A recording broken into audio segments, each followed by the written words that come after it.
All right, well, my name's James Gonzalez. This is Jameslaidout. This is my podcast. I'm with Coach James Hall. How you doing? So tell me a little bit about yourself. So first off, like I said, my name is James Hall. The two James just have to link up. With that, I'm actually from Cleveland, Ohio.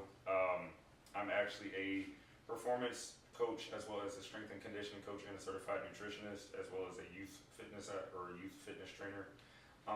I've been in the fitness industry for years, but been certified for 9 years with 6 years of experience when it comes down to nutrition and sports nutrition as well, all certified. And again, just, born and raised in Cleveland, Ohio, so, down in Texas, just getting it popping, honestly. And the reason I brought you on is because I really loved how you talked about your mom. Can we go into more detail on, I just love that story, your mom's a nurse, and what did she tell you, and how did you grow up with a nurse as a mom? Oh, man, it was fun.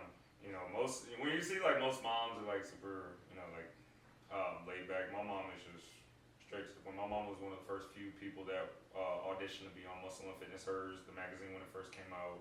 Always was doing bodybuilding, training competitions, always was into fitness, and that's just what my family was. And so my mom became a nurse, but she was always into clean eating, always researching, never stopped researching when it came down to what the body should be eating, what the body should be able to take on. And so when she, became a nurse, she would be in the hospitals and she would see, how patients were coming in, how they were feeling, how they were looking, and then seeing the methods of, healing that they would get. And it was kind of, very controversial. Well, we're supposed to be helping them live healthier. What's going on? And she'd come home and she'd just look at me and be like, no, absolutely not. You don't take that. It's like, you stay at the hospital. We're going to make sure you're healthy. I nicknamed her the witch doctor because, she's going to love that. But the main reason is because, you go into, my kitchen growing up, and it was like essence of this, root of this, always, echinacea, golden seal was a tried and true thing, vitamin C, magnesium to help sleep and help recover, just everything's down to, and she researched everything, the amount of books that she had. So big catalyst of what I do today was, where I got everything was my mom, honestly. That's nice. So what was a typical diet plan for your mom? What would you do when you're young? On a day-to-day basis? Uh-huh.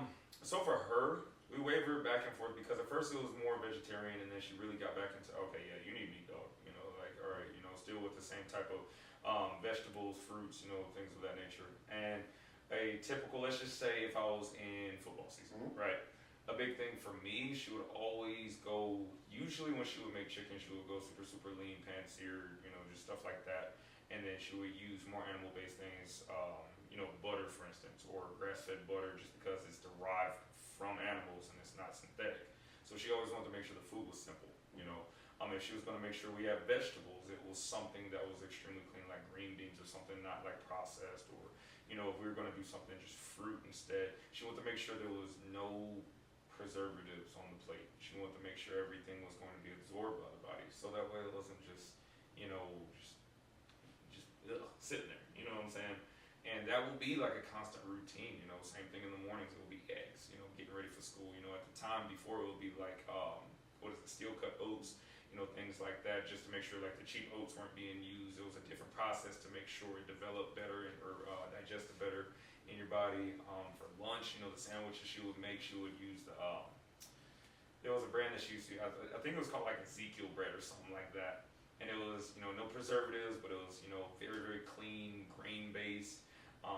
The turkey that she would use would be the stuff that was, organic turkey, or she would get it from the deli, from Whole Foods.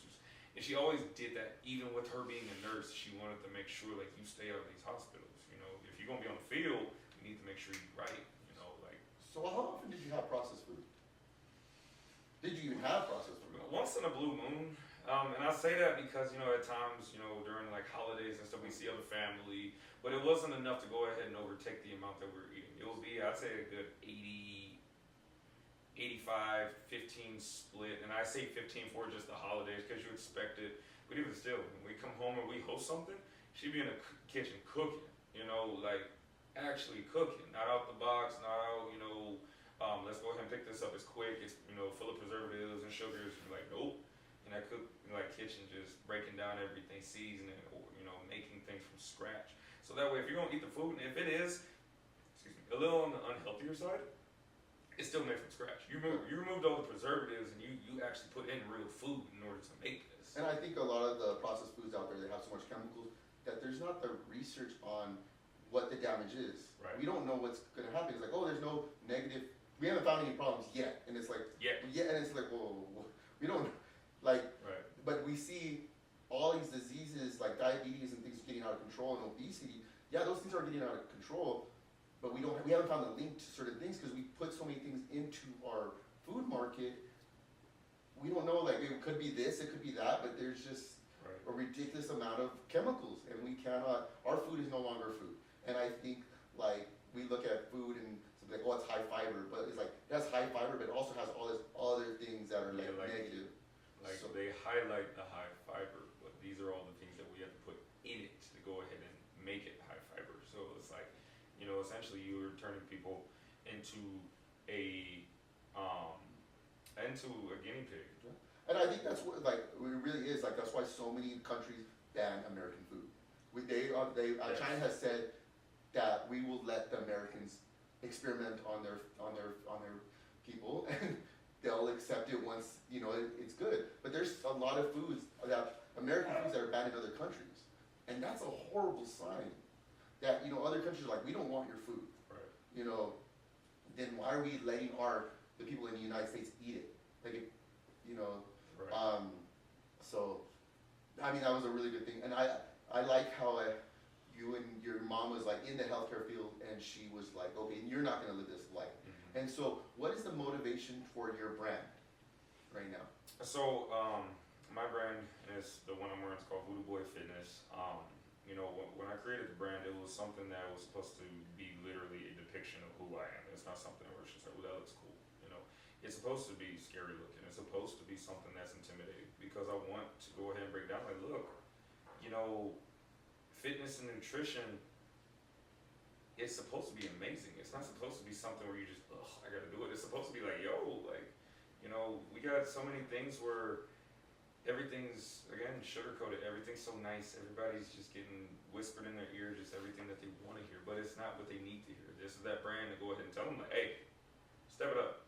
The hell is you doing? You know what I'm saying? Why are you eating this? That does not go in your mouth. You know what I'm saying? And when you go ahead and break that down and like bring it to people, that's why I designed the brand to be that way because you expect that. So if somebody gets upset with it, you know what you signed up for. I like how you call yourself the asshole coach. Oh, big time. And I think in coaching and all these like things, it's like we're trying to be too nice. Mm-hmm. And where has that gotten us? We have people that have been coached for like 10 years, and it's like they're getting more unhealthy, they're gaining a little bit more weight each year, and they're not reaching their goal. And it's like sometimes you look at them like, what are you doing? Right. A coach is supposed to guide you, Mm-hmm. not just supposed to be like, what do you want? Like, not your friend. A coach isn't your friend. They can become your friend later on, but just like a good parent. There's sometimes a parent has to be like, hey, you gotta do this. I don't care if you like me, I'm your parent. I'm here to guide you. You're right. And that is what a coach is, 100%. You break it down that way, and it's just one of those where, I always got my best results whenever I listened to somebody that just told me straight up, step it up. You slacking, dog. And growing up with that, it was one of those things where it was just straight to my face. I'd rather somebody tell me something blunt straight to my face than go ahead, do all that and then whisper behind you, behind you when you walk away. And I'd rather just tell you straight up, hey, you eating like this, you're in a fast food drive-through. You're buying all these cakes and candies and chips and all this bad stuff. All that, and what's happening is you're getting sick. Mm-hmm. And then what's happening is your kids are getting sick. And the thing is, it's just like your kids are a direct reflection of who you are. Because at the end of the day, if they see that you're always late for something, what are the kids going to be? Late for something constantly. If they see that you putting all this bad stuff in your body, what are the kids going to do? They're going to follow suit. If they see that you slacking off in your workouts, they're going to say, why do I need to work out?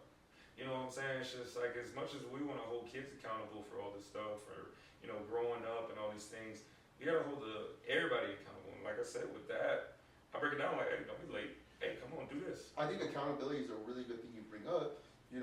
So many times I hear like, I'm too busy. I'm too busy. Right. You know, and like I bet you hear that a lot when. Oh, 100%.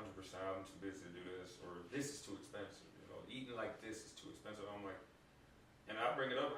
I'm like I said, that asshole coach. I bring up like, did I or did I not just see you on your Instagram last night drinking like crazy? How much did you spend at that bar last night? You know, it's just like, oh, your grocery list that you brought home and you showed your pantry. I was like, yeah, 90% of that in there is processed.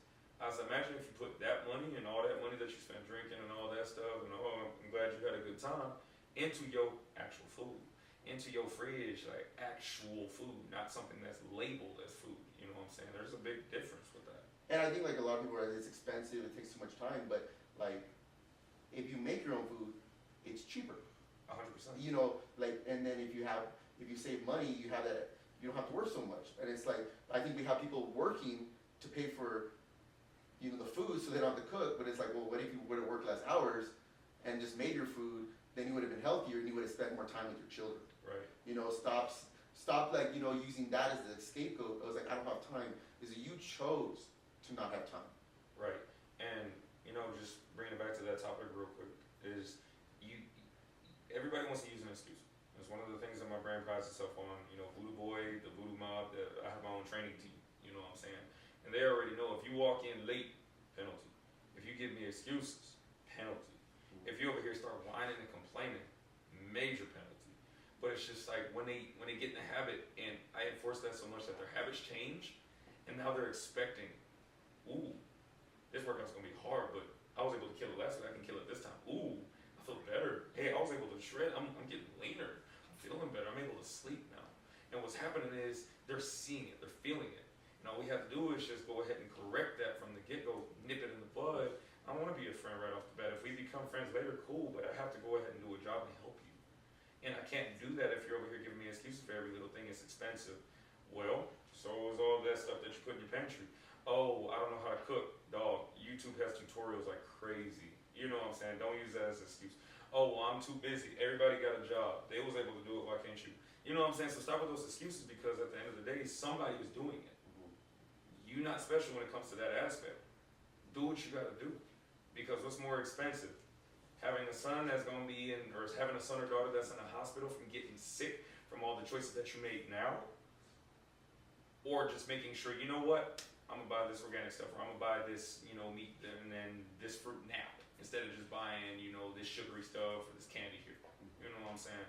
And you know what? It pays off. Because when your kids get older and they feel better and they're lean and they're just like, you know what? Thank you. I can look at this camera right now and tell my mama, thank you. Because when it came down to it, and the times that she made those sacrifices to make sure, even if it was more expensive, to go ahead and put that diet into my life, I'm strong as an ox. You know what I'm saying? I look at that and I'm just like, yo, like, and I look at somebody that will be my age, I'm 28. You know, I see people that are my age and they aging with city miles, and what I mean by that is they aging fast, like 28, and I'm like, whoa, really? It's because that food, everything, your lifestyle is doing that to you. You know, practice what you preach. Yeah, I think food's a huge thing, and we need to put, it's not about calories, it is about the quality of food.